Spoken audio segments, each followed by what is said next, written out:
سرمد نے یہ اعلان کیا ہم سر کو کٹا کے پیتے ہیں، تبریز نے دی یہ ہنس کر صدا ہم کھال کھچا کر پیتے ہیں، موسیٰ نے کہا پیتے ہو ہم ہوش اڑا کر پیتے ہیں۔ استغفر اللہ۔ ارے پینا تو انہی کا پینا ہے جو عرش پہ جا کے پیتے ہیں۔ اعوذ باللہ۔ اس طرح کی جو باتیں نا یہ قوال کرتے ہیں یا نعتیں پڑھنے والے، اور وہ عشق کو محبت کو شراب کے ساتھ تعبیر کرتے ہیں۔ دین اسلام کے اندر نبی علیہ السلام کے ساتھ جو محبت ہے، اللہ تعالیٰ کے ساتھ جو محبت ہے، اس کو کسی گندی چیز کے ساتھ تشبیہ دینا درست اور جائز ہی نہیں ہے۔ تو یہ جو الفاظ ہیں ان کی تعویل بھی کی جائے تو یہ الفاظ بولنے اور کہنے جائز ہی نہیں۔ کبرت کلمۃ تخرج من افواہہم ان یقولون الا کذبا، بڑی بڑی باتیں یہ منہ سے نکالتے ہیں جھوٹ کے سوا کچھ بھی نہیں۔ یہ جو صوفی ہوتے ہیں نا یہ ذو معنی جملے بولتے ہیں، وہی جملے معشوق کے لیے کہہ لیے، وہی اللہ رسول کے لیے کہہ لیے، وہی شراب کے لیے کہہ لیے۔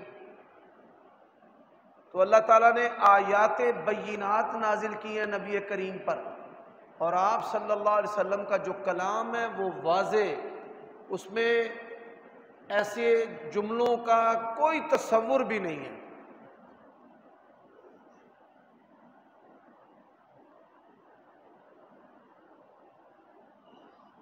اب نبی علیہ السلام کے بارے میں اس نے کہہ دیا کہ عرش پہ جا کے پیتے ہیں۔ کیا پیتے ہیں؟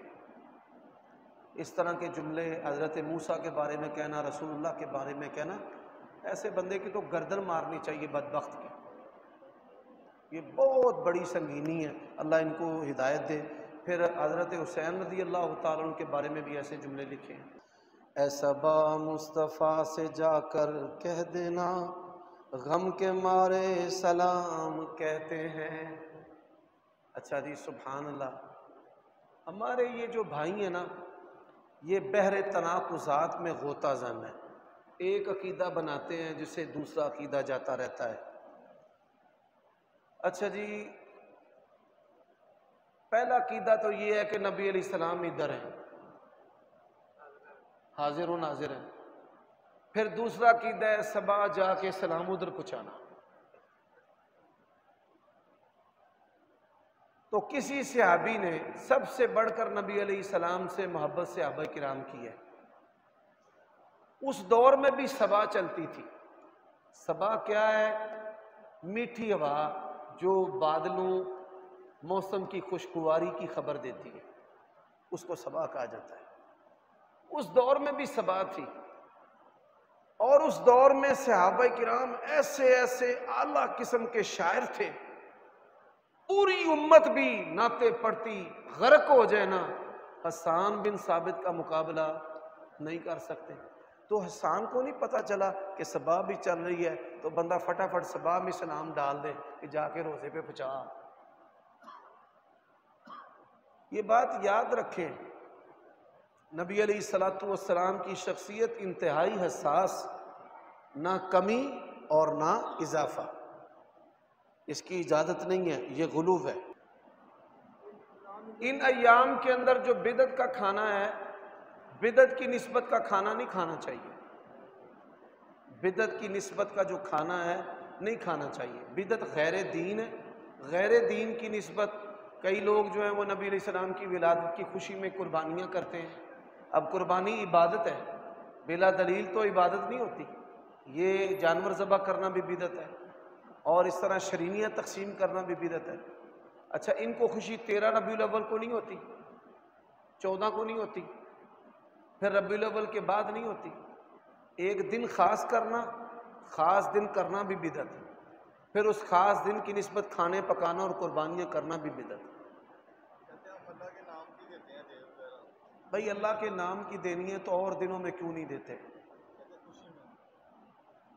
اور دنوں میں خوشی نہیں ہے؟ کوئی بھی بات کہیں گے نا اللہ پاک کی توفیق سے وہ اپنی باتوں کے خود ہی نیچے آ جائیں گے۔ بدعت ہوتی ایسی ہے، ہمارے جو بریلوی دوست ہیں اپنی بدعات کے تحفظ کے لیے یا تو کوئی اسلامی لفظ ہے اس کے اندر داخل ہونے کی کوشش کرتے ہیں۔ ایک بندے نے مجھے فون کیا کہ آپ میلاد النبی جو ہے اس کو نہیں مانتے۔ میں نے کہا اعوذ باللہ، میلاد النبی کا تو کوئی کافر بھی انکار نہیں کرتا۔ کہتا کیا مطلب؟ میں نے کہا میلاد النبی کا معنی ہے رسول اللہ کا پیدا ہونا، تو رسول اللہ کی پیدائش کا تو کسی نے انکار کیا ہی نہیں ہے۔ ہمیں بتاؤ رسول اللہ نے 12 ربیع الاول کے دن مدینے کی کس گلی میں جلوس نکالا تھا؟ ہمیں بتاؤ رسول اللہ صلی اللہ علیہ وسلم نے 12 ربیع الاول کو مدینے کی کس گلی میں جھنڈیاں لگوائی تھی؟ ہمیں یہ بتاؤ۔ کہتے ہیں نماز میں سجدے میں سبحان ربی اعلیٰ پڑھتے ہیں، وہ نبی کے کیا کہنے ہیں جو اپنے سجدے میں ہمیں امت کو مانگے گا ربی امتی، تو کیا خوشی کیوں نہ منائے اس کی؟ بھائی ہم یہی کہتے ہیں کہ آپ جو کرتے ہیں، کیا رسول کریم صلی اللہ علیہ وسلم کو امت کی محبت کا پتہ نہیں تھا؟ آپ کو پتہ ہے، اور جن کا علم محیط اللہ تعالیٰ 3 زمانوں کی خبر رسول اللہ کو دیتا ہے،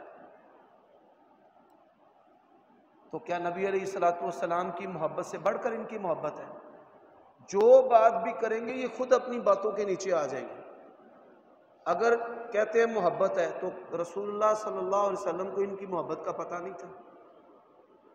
ایک طرف کہتے ہیں کہ آپ عالم الغیب ہیں، اللہ کے نبی کو کیا یہ نہیں پتا تھا کہ آنے والے وقت میں ایک امت میری ایسا طبقہ ہوگا جن کو بڑی مجھ سے محبت ہوگی؟